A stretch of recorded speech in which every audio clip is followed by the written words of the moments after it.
చిత్తూరు జిల్లా కుప్పం ఘటనపై సీరియస్ అయ్యారు హోంమంత్రి అనిత. బాధితురాలు శిరీషతో విశాఖ నుంచి వీడియో కాల్లో మాట్లాడారు ఆమె. బాధితురాలికి ధైర్యం చెప్పిన అనిత న్యాయం చేస్తామని భరోసా కూడా ఇచ్చారు. బాధితురాలి పక్కనే ఉన్న తహసీల్దార్తో మాట్లాడి ఆమెను ఆదుకోవాలని ఆదేశించారు హోంమంత్రి.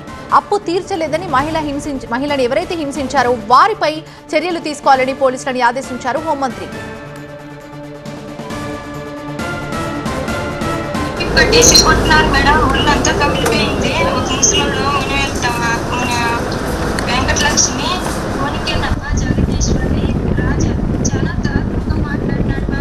ఆ ముసలివాడు వాళ్ళ కొడుకు ఈడ్చి వద్దు, పెద్ద నిమిషాలు అయిపోతుంది, కట్టుదండి, నేను లేడీని, నా పిల్లల కోసం నేను బతుకున్న మాకెప్పుడు లేదు. కానీ చూడలేదు రోడ్లు 200 మంది ఏదో ఫంక్షన్ కేసు కూడా ఫైల్ చేశారు. వాళ్ళని కూడా అరెస్ట్ చూపిస్తారమ్మా. వాళ్ళకి కేసు కూడా ఫైల్ చేశారు.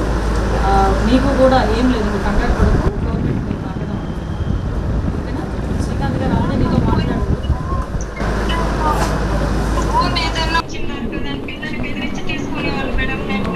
అదే అవన్నీ కూడా తీసుకొని నేను డిపార్ట్మెంట్ వాళ్ళతో కూడా మాట్లాడతానమ్మా. నువ్వు ఇంకా ధైర్యంగా ఉండు. సార్ కూడా నీతో చెప్పమన్నారు, ధైర్యంగా ఉండో చెప్పమన్నారు. సరేనా?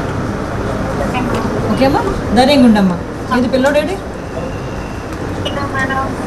నాయన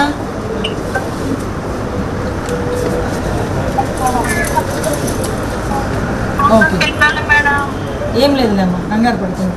ఓకేనా?